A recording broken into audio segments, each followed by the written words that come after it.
요엘 성경 강해 제1장입니다. 재앙 예고. 첫째 돼지 재앙과 기근이 올 것을 자기 자녀에게 고하라. 1절에서 4절. 둘째, 술 취하는 자는 곡할 날이 옴. 5절에서 8절. 셋째, 성전에서는 제사가 그치고 토지는 소산이 그침. 9절에서 12절. 넷째, 성전에 모여 여호와께 부르짖으라. 13절에서 14절. 다섯 번째, 여호와의 날이 가까운 때에 기근과 재앙이 임함. 15절에서 20절. 1절입니다.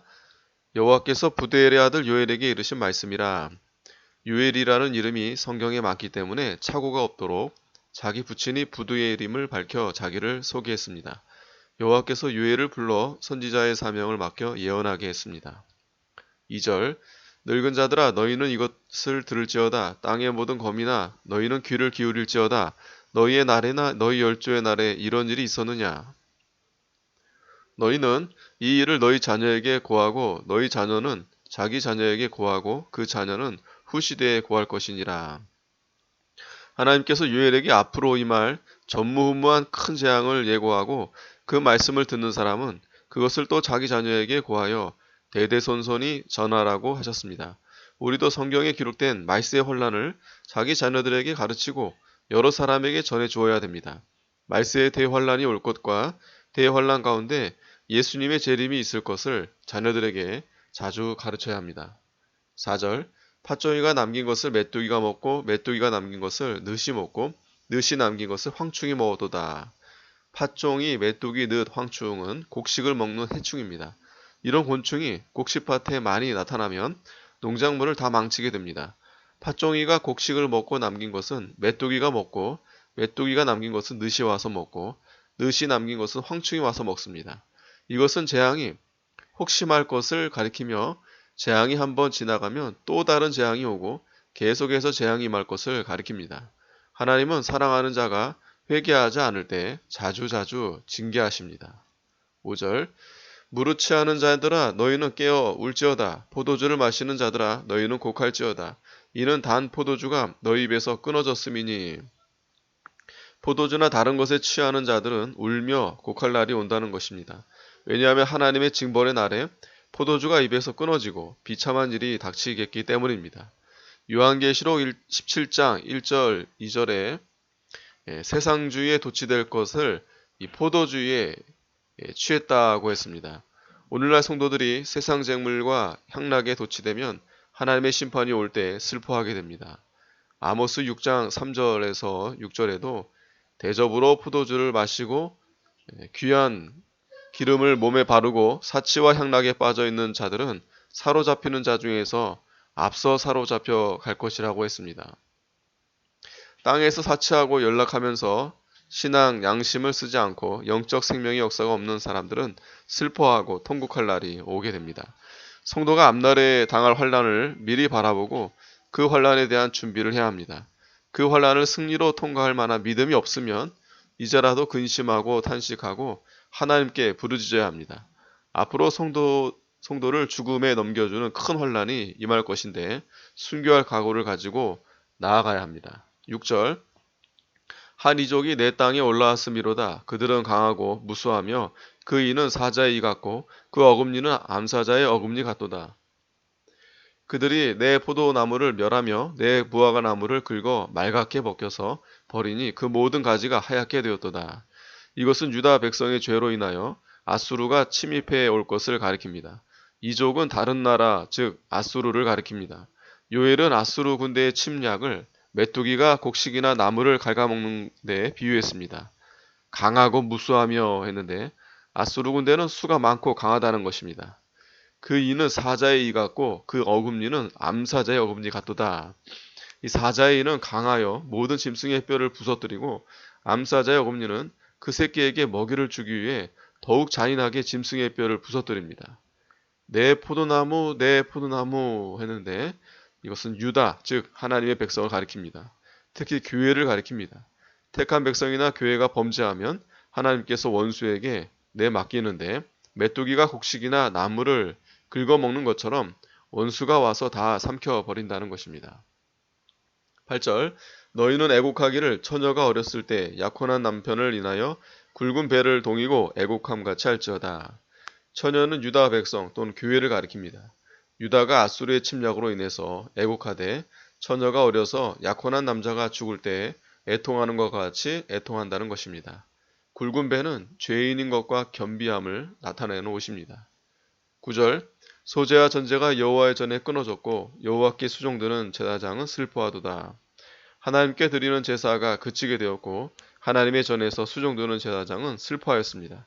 이것은 원수의 침입으로 인하여 성전이 회파되고 하나님께 제사 드릴 수 없기 때문입니다. 소재는 가루와 기름과 유황으로 등으로 하나님께 드리는 제사인데 생축의 제물이 없는 것이 특징입니다. 이것은 성도가 하나님께 몸 바치는 것을 상징하는 제사입니다. 전제는 포도주 같은 것을 부어드리는 제사로서 그리스도가 피를 부어드림과 성도가 몸과 마음을 전폭으로 하나님께 쏟아 바치는 것을 가리킵니다.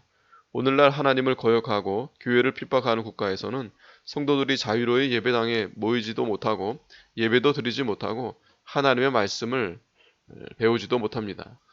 말세에는 매일 드리는 제사를 폐하고 성소에 미운 물건을 세우고 언약을 배반하는 세력들이 일어나며 하나님을 자유로이 섬길 수 없게 됩니다. 그때에는 성경 말씀을 배울 수 없고 하나님을 자유롭게 섬길 수 없게 됩니다. 그러므로 그 환란이 오기 전에 성경을 많이 배워서 영의 양식을 준비하고 영적 실력을 길러야 합니다. 10절 밭이 황무하고 토지가 처령하니 곡식이 지나여 새 포도주가 말랐고 기름이 다하였도다. 농부들아 너희는 부끄러워할지어다. 포도원을 다스리는 자들아 곡할지어다. 이는 밀과 보리의 연고라. 밭의 소산이 다 없어졌음이로다. 큰 환란의 때에는 밭이 황무해지고 과일과 곡식이 지나고 땅의 소산이 없어지고 과일나무도 다 시들어버리고 인간의 희락도 마릅니다. 말세에는 물질에 대한 재앙뿐 아니라 진리가 메말라 말씀이 희귀한 때가 됩니다. 그러므로 심령이 메마르고 영적 소득이 없어지게 된다는 것입니다. 12절 포도나무가 시들었고 무화과나무가 말랐으며 석류나무와 대추나무와 사과나무와 및 밭의 모든 나무가 다 시들었으니 이러므로 인간의 희락이 말랐도다. 이 포도나무, 무화과나무, 석류나무는 이스라엘 나라와 신약시대의 교회를 가리킵니다. 큰 환란의 때에는 교회가 빛을 잃고 시들어질 것을 가리키는 것입니다. 13절 제사장들아 너희는 굵은 배를 동이고 슬피 울지어다. 단에 수종드는 자들아 너희는 곡할지어다. 내 하나님께 수종드는 자들아 너희는 와서 굵은 배를 입고 밤이 맞도록 누울지어다. 이는 소제와 전제를 너희 하나님의 전에 드리지 못함이로다. 환란 때 제사장들이 하나님께 제사 드리지 못함을 인하여 굵은 배를 입고 애통하게 될 것을 가리킵니다. 14절 너희는 금식일을 정하고 성회를 선포하여 장로들과 이 땅 모든 거민을 너희 하나님 여호와의 전으로 몰수히 모으고 여호와께 부르짖을지어다. 하나님의 징계가 임할 때 장로들을 위시하여 모든 백성들은 성전에 모여 회개하며 여호와께 부르짖으라는 것입니다. 그러면 하나님의 긍휼을 입을 것입니다. 하나님은 당신 앞에 나와 진정으로 회개하며 부르짖는 성도들을 절대 버리지 않으시고 반드시 건져주십니다. 15절 오라 그날이여 여호와의 날이 가까웠나니 곧 멸망같이 전능자에게로서 이르리로다. 식물이 우리 목전에 끊어지지 아니하였느냐? 기쁨과 즐거움이 우리 하나님의 전에 끊어지지 아니하였느냐? 여호와의 날은 하나님의 진노가 나타나 심판하시는 날입니다. 그날에는 큰 심판이 있어 세상의 모든 기쁨과 즐거움이 다 끊어져 없어지고 고난과 슬픔만 있을 뿐입니다. 17절 씨가 흙덩이 아래서 썩어졌고 창고가 비었고 곳간에 무너졌으니 이는 곡식이 시들었음이로다. 하나님의 징계가 임하는 날에는 곡식의 씨가 흙덩이 아래서 썩어집니다. 그것은 비가 너무 많이 와서 썩기도 하고 병들어 썩기도 합니다. 그때에는 곡식을 아무리 심어도 실패하고 맙니다. 그러므로 창고에는 넣어둘 곳이 없어 비어 있게 됩니다. 곡간이 무너졌다 그랬는데 이것도 하나님의 징계로 무너진 것입니다. 자라나던 곡식은 가물어서 다 시들어집니다. 18절 생축이 탄식하고 소떼가 민망해하니 이는 꼴이 없음이라 양떼도 피곤하도다. 한재가 극심하여 꼴이 없으므로 생축들이 탄식하고 소나 양떼가 피곤해진다는 것입니다. 영적으로는 환란의 때 하나님의 양떼들이 영의 양식을 구할 수 없어 심령이 메말라지고 피곤해진다는 것입니다. 19절 여호와여 내가 주께 부르짖으오니 불이 거친 들의 풀을 살랐고 불꽃이 밭의 모든 나무를 살랐음이니이다. 요엘 선지자는 앞으로 올 환란을 보고 주님께 부르짖었습니다. 앞으로 임할 환란을 보고 부르짖는 선지자가 영안이 밝은 선지자요 깨어있는 선지자입니다. 불은 전쟁의 불, 환란의 불을 가리킵니다. 그 불이 풀과 나무를 다 사르게 된다는 것입니다. 20절 들짐승도 주를 향하여 헐떡거리오니 시내가 다 말랐고 들의 풀이 불에 탔음이니이다. 한재로 물이 말랐고 전하로 풀이 불에 타서 들짐승이 먹을 것이 없어 헐떡이고 안타까워합니다. 인간의 죄 때문에 들짐승까지 재앙을 당하게 된 것입니다. 아멘.